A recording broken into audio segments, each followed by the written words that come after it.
First Contact and Challenge. The Galactic Federation's diplomatic chamber fell silent as Earth's ambassador Chen Wei took her position at the speaking podium. 57 alien species watched with varying degrees of curiosity and concern. Humans were the newest members of the Federation, having been discovered only 3 standard cycles ago, and their behavior continued to confound even the most experienced xenosociologists. Ambassador Chen smiled politely at the assembled delegates before addressing the central issue. The Human Confederation appreciates the Dravex Empire's concerns regarding our recent expansion into the Orion Arm. However, we must respectfully decline your request to halt our colonization efforts on worlds that have been mutually recognized as unclaimed by Federation Charter. The Dravex representative, War Commander Krasik, rose to his full 3-meter height. His iridescent scales rippled with barely contained aggression as gill-like structures along his neck flared open. The Universal Translator struggled to soften the hostile undertones in his response. The Dravex do not make requests, human. We issue warnings. Your species has existed in galactic society for a mere eye blink, yet you expand like a viral contagion. Our empire stood for 10,000 cycles before your ancestors learned to make fire. Chen's smile never faltered. Those who knew humans well noted that her eyes remained remarkably steady. We acknowledge the Dravex Empire's ancient and respected position in galactic politics. Earth wishes only peaceful coexistence and mutual prosperity. She folded her hands calmly on the podium. Perhaps we could establish a joint colonial commission to address concerns about resource distribution. Federation observers exchanged glances. The human response was characteristically polite. Too polite, considering the implied threat. Most species would have either backed down immediately or responded with equal aggression to establish dominance. War Commander Krasik's secondary breathing slits hissed, the Dravex equivalent of contemptuous laughter. The humans send their females to negotiate while their warriors hide. Is this the species that claims to have evolved on a Class 12 death world? Perhaps your classification was exaggerated. Admiral Rohan Jackson, standing quietly behind Ambassador Chen, maintained his professionally neutral expression. As head of Earth's military delegation, he had been instructed to observe only, even as the Dravex deliberately insulted humanity's honor, cultural intelligence, and evolutionary history in a single statement. Jackson's only response was a slight adjustment of his uniform cuffs. The Federation moderator, a Tellurian diplomat whose species prided themselves on neutrality, attempted to redirect the conversation. Perhaps we should review the territorial claims according to Section 87 of the human female avoids the challenge. War Commander Krasik interrupted. This confirms what our intelligence suggests. Your species spreads quickly because you face no natural predators in these sectors. He leaned forward, towering membrane wings partially extending in a display universally recognized as threatening. The Dravex have been the apex predators of this galaxy for countless generations. We evolved to recognize weakness. Chen's expression remained pleasant, but those closest to the human delegation noticed something shift in Admiral Jackson's posture. Nothing dramatic, just a subtle redistribution of weight that somehow commanded attention from every military observer in the chamber. I believe, Chen said without a trace of irritation, that the Federation bylaws encourage peaceful resolution of territorial disputes. Earth remains committed to this principle. War Commander Krasik pointed a clawed appendage at the human delegation. 3 cycles ago, you were trapped on your little blue world. Now you have colonies on 17 planets. Your technological advancement rate exceeds all predictive models. The Dravex recognize a threat when it emerges. For the first time, Ambassador Chen's smile faded slightly. Earth has no hostile intentions toward any Federation member. Our technological growth reflects our adaptability, not aggression. Then prove it, Krasik demanded. Withdraw from the Orion colonies immediately. Those worlds were unclaimed when we arrived. Chen responded, still calm. We've established self-sustaining ecosystems and civilian populations on each one. Withdrawal is not a reasonable request. The chamber's atmospheric processors struggled to compensate as the Dravex representative's body temperature spiked, a physiological precursor to violence in their species. Then the Dravex Empire formally challenges Earth's right to exist in those sectors. War Commander Krazik's voice resonated through the chamber. By ancient Federation law, we invoke the right of superior claim. One battle fleet against another. The victor claims the disputed territories. Gasps and murmurs spread throughout the chamber. The right of superior claim hadn't been invoked in over 700 cycles. It was a relic from the Federation's early days, a provision allowing limited military conflict to settle disputes without full-scale war. All eyes turned to the human representatives. Most expected immediate capitulation. Earth's military was widely regarded as primitive compared to ancient powers like the Dravex. Their ships were functional but unrefined, their weapons effective but unsophisticated. Admiral Jackson leaned forward and whispered something in Ambassador Chen's ear. She listened, then nodded once. "The Human Confederation acknowledges your challenge," Chen announced, her voice steady. "As the challenged party, we select the Proxima Centauri neutral zone as the engagement location. Standard Federation battle protocols will apply." War Commander Krazik's expression shifted to what his species would recognize as satisfaction. "The Dravex accept these terms. In 7 rotations, we will demonstrate to the galaxy why some species should recognize their proper place in the order of things." As the Federation moderator hurriedly began reviewing the ancient protocols for formalized military engagement, Admiral Jackson received an urgent communication on his neural interface. After a moment, he touched Ambassador Chen's shoulder and whispered again. Chen's expression remained diplomatic, but those familiar with human microexpressions might have detected a fleeting hint of resolution crossing her features. "One final matter," she addressed the Dravex delegation. "Given the formal nature of this challenge, the Human Confederation wishes to clarify that all previous diplomatic courtesies will be suspended during the engagement.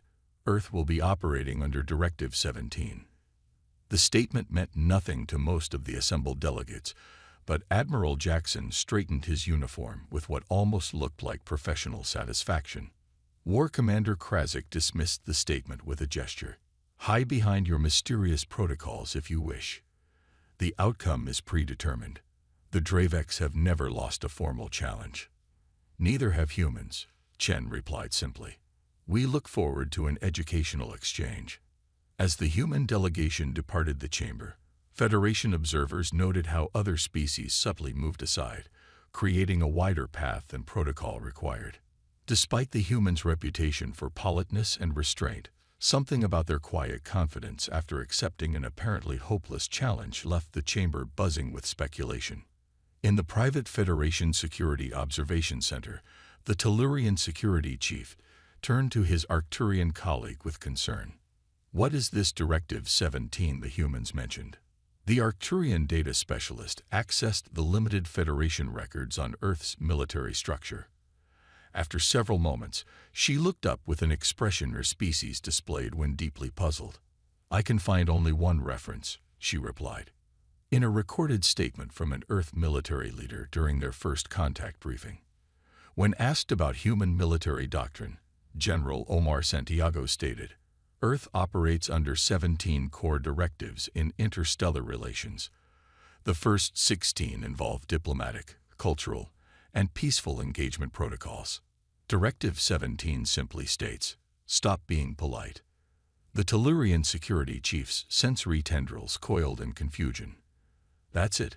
Stop being polite. What does that even mean?" The Arcturian data specialist's photoreceptors dimmed in what translated as concern. "I don't know, but I'm suddenly very interested in reviewing Earth's Death World classification, and I recommend we strengthen the observation shields for the Proxima Centauri neutral zone." 7 days later, the galaxy would understand exactly what happened when humans stopped being polite. The awakening of Earth's defense. The Proxima Centauri neutral zone hummed with activity as Federation observation vessels took positions at the designated safe distance. The formalized challenge between the Dravex Empire and the Human Confederation had drawn unprecedented attention. Betting pools across 17 sectors heavily favored the Dravex, offering laughable odds on human victory. Aboard the ECS Tenacity, Admiral Jackson stood on the command deck with his hands clasped behind his back, watching the tactical display as Earth's primitive battle fleet moved into formation. 12 military vessels, a mix of destroyers, cruisers, and support ships, arranged themselves in standard defensive positioning. To the experienced military observer, the formation appeared textbook but uninspired. Admiral. Commander Sofia Rodriguez reported, "All ships confirmed Directive 17 authentication complete. Awaiting your final authorization." Jackson nodded. Status of civilian observation. Federation monitoring buoys are maintaining position at the safety perimeter. 17 diplomatic observation vessels have registered their presence. All non-combatants are at regulation distance. And our guests. Rodriguez's expression remained professionally neutral. Senior representatives from the Federation Security Council have been escorted to the observation deck as requested. Excellent. Jackson's gaze remained fixed on the tactical display.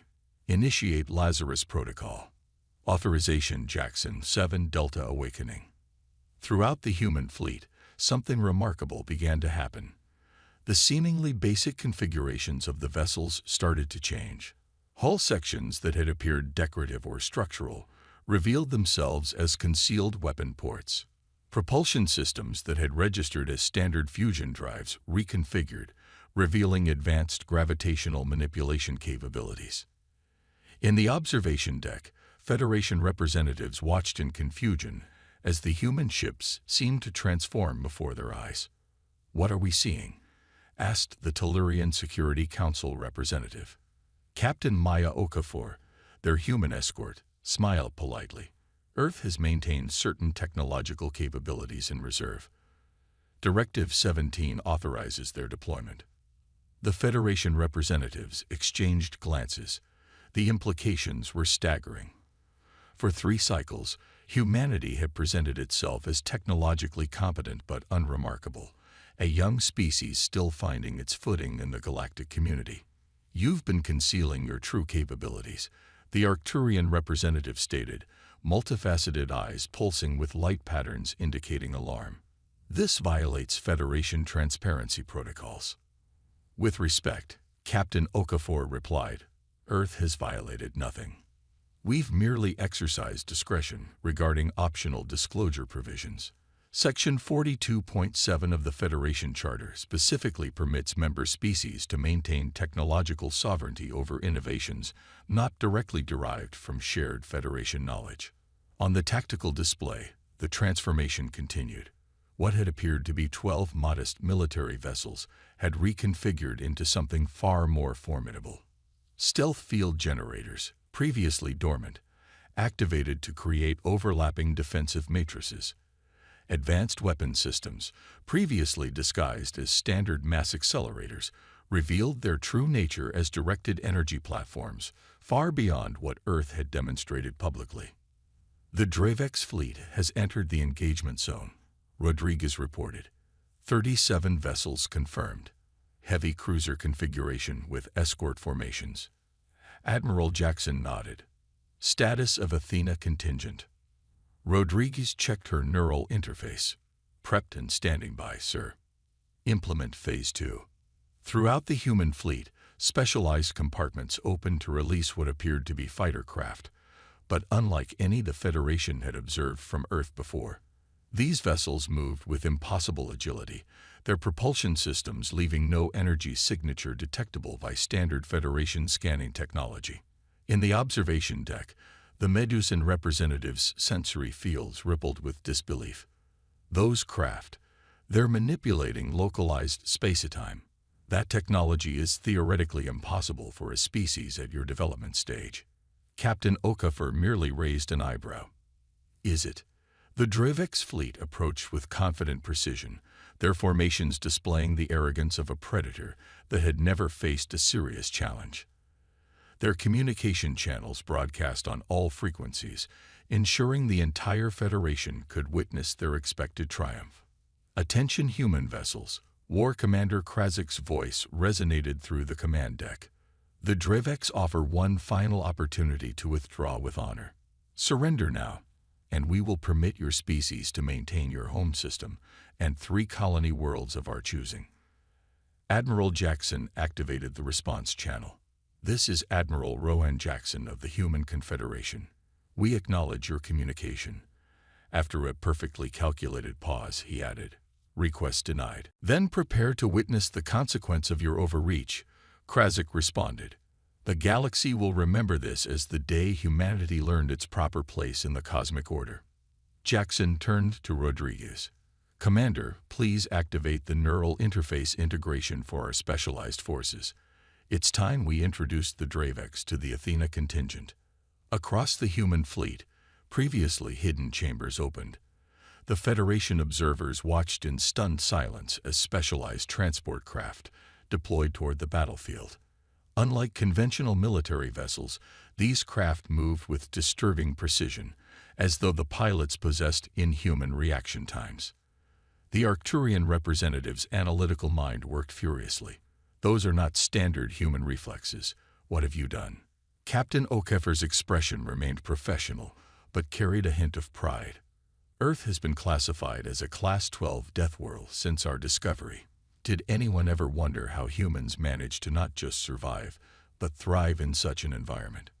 On the tactical display, the specialized human forces moved into engagement range with the Dreveks fleet. Instead of conventional attack patterns, they executed maneuvers that seemed to defy the laws of physics, moving through gaps in the Dreveks formation that shouldn't have existed. "Humanity evolved under constant threat," Okafor continued. "Our bodies adapted to survive crushing gravity, atmospheric toxins, extreme temperature variations, and thousands of predatory species. Our minds evolved to outthink threats we couldn't outfight. Those capabilities didn't disappear when we developed technology. They were enhanced by it."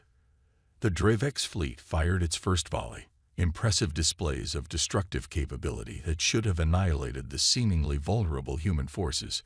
Instead, the specialized craft simply weren't where the attacks landed, moving with precision that bordered on precognitive.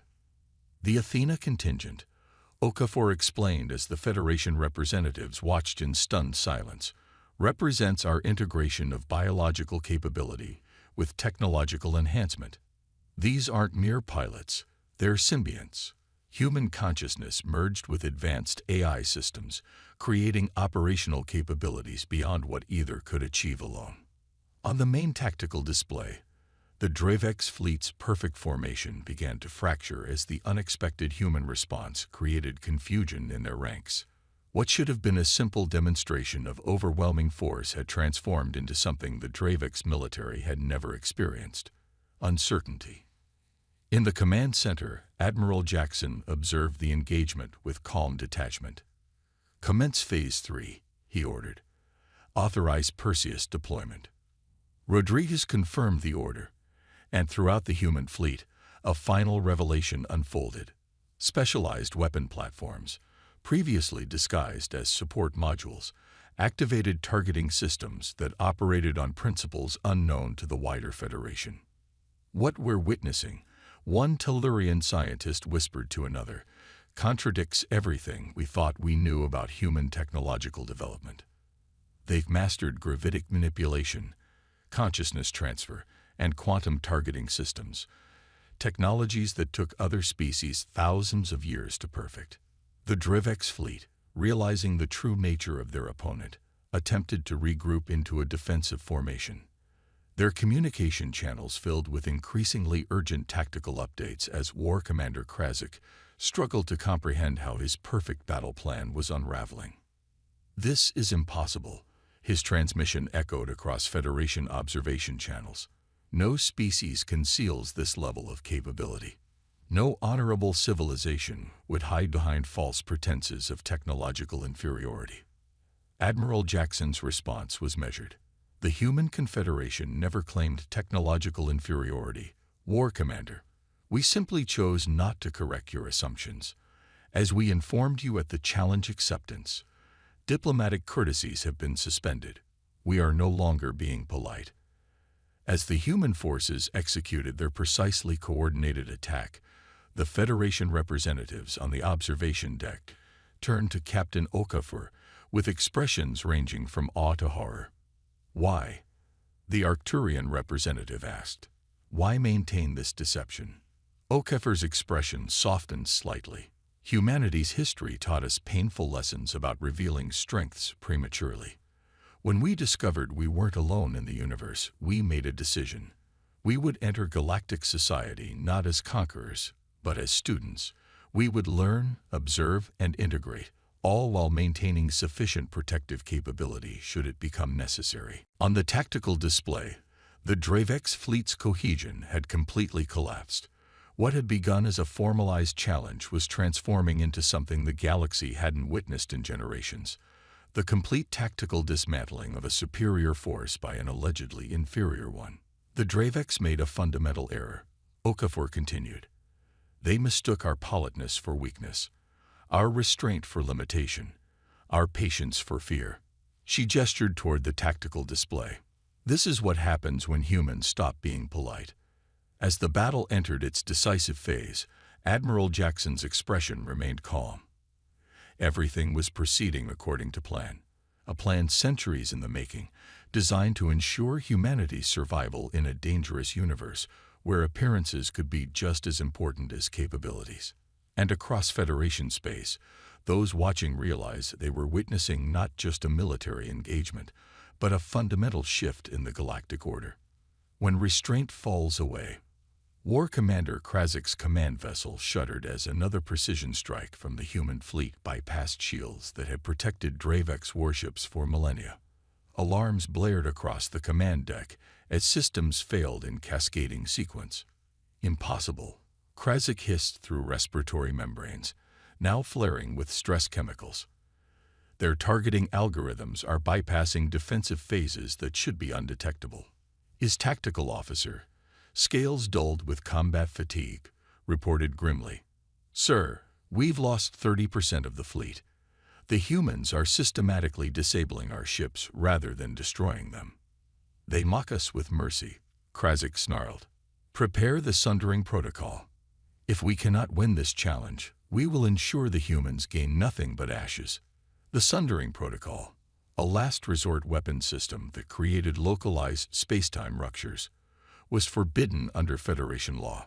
Its activation would violate the formal challenge parameters and constitute a war crime. Yet Krazik, facing the first defeat in his distinguished career, had abandoned the honor that had defined Dravex military doctrine for generations. Aboard the ECS Tenacity, Admiral Jackson received the intelligence report from the Athena contingent. "Sir," Commander Rodriguez said, her neural interface pulsing with incoming data, "we're detecting energy signatures consistent with prohibited weaponry on the Dravex command vessel." Jackson nodded, unsurprised. "They've reached the predictable conclusion. Implement Herm's protocol." Authorization. Jackson final truth. Throughout the human fleet, a previously dormant system activated. Invisible fields of precisely modulated quantum particles expanded outward, intersecting with the Dravex vessels. Where the fields passed, energy systems faltered and weapons went offline, not through destructive force, but through a fundamental manipulation of the underlying physical principles governing their operation. On the Federation observation vessels, scientists and military experts watched in stunned silence as the legendary Dravex fleet simply stopped functioning. "That's not possible," whispered the Arcturian scientist. "They're manipulating fundamental force interactions at distance. That technology should be theoretical at best." In the observation deck of the Tenacity, Captain Okafor addressed the Federation representatives. "When humanity realized we weren't alone in the universe, we faced a critical question. How does a young species survive in a galaxy filled with ancient civilizations? Our answer was neither aggression nor submission. It was preparation." On the main tactical display, the Dravex command vessel drifted powerless as specialized human crafts approached and established boarding protocols. But this level of technological advancement, the Tellurian representative argued, contradicts everything we've observed about human development. Your historical records show you achieved faster-than-light travel barely a century ago. Okafor smiled. Our historical records show exactly what we decided they should show. Earth has practiced a policy of technological discretion since before we joined the Federation. We've revealed capabilities only when necessary, maintaining significant reserves for contingencies. Your entire cultural presentation has been a deception, accused the Medusan representative. Not deception, Okafor corrected. Strategy. Humanity evolved on a world where appearing harmless to potential predators sometimes offered better survival odds than displaying strength. We applied the same principle to galactic politics. On the command deck, Admiral Jackson received confirmation that War Commander Krasik had been secured. The Dravex leader was being escorted to the diplomatic chamber where, according to formal challenge protocols, the terms of resolution would be established. Interesting, Jackson noted to Rodriguez. He's requesting the presence of Ambassador Chen. Rodriguez checked the incoming transmission details. Yes, sir. He specifically asked for the human female who speaks with false politeness. Inform Ambassador Chen. I believe she's been anticipating this conversation. In the diplomatic chamber, War Commander Krasik, his imposing physical presence somewhat diminished by defeat, faced Ambassador Chen across the formal resolution table. Federation observers maintained position at the regulation distance, recording the proceedings for the historical archive. You deceived the entire galaxy, Krasik accused, his translator struggling to convey the complex emotional harmonics in his native language. The Dravex challenged what we believe to be an emerging species with limited capabilities. Instead, we face technologies that should not exist. Chen's expression remained professional, though the diplomatic smile she had maintained throughout previous encounters was notably absent. The Human Confederation never claimed technological limitations, she replied evenly. We simply allowed others to draw their own conclusions based on what we chose to reveal. Your challenge forced us to demonstrate capabilities we would have preferred to keep in reserve. For what purpose? Krasik demanded.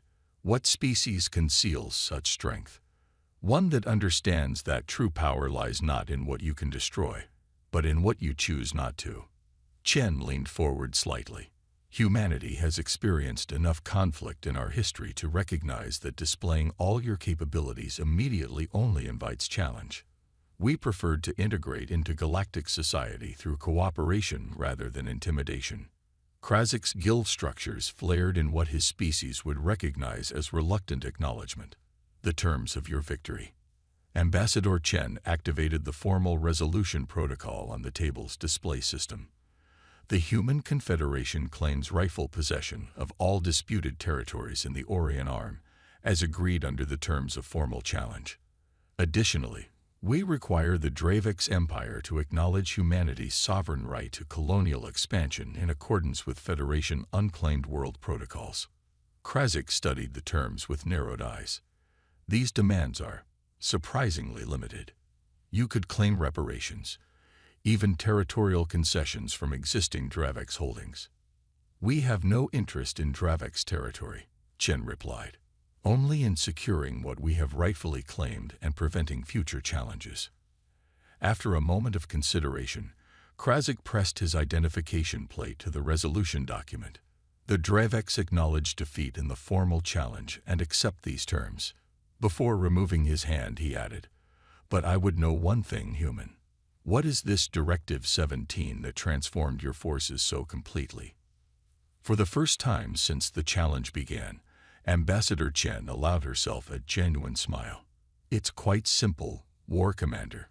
Humans prefer peaceful coexistence. We entered galactic society with genuine respect for its ancient civilizations and sincere desire for mutual prosperity. But we evolved on a world that taught us harsh lessons about survival. She stood, indicating the conclusion of formal proceedings. Directive 17 acknowledges a fundamental truth. Politeness is a choice we make, not a limitation we suffer. When that choice no longer serves its purpose, we simply stop making it.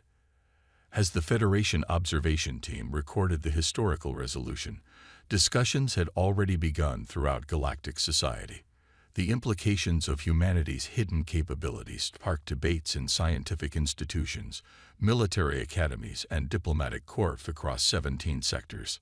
On the observation deck of the Tenacity, Captain Okafor addressed the lingering questions of the Federation representatives.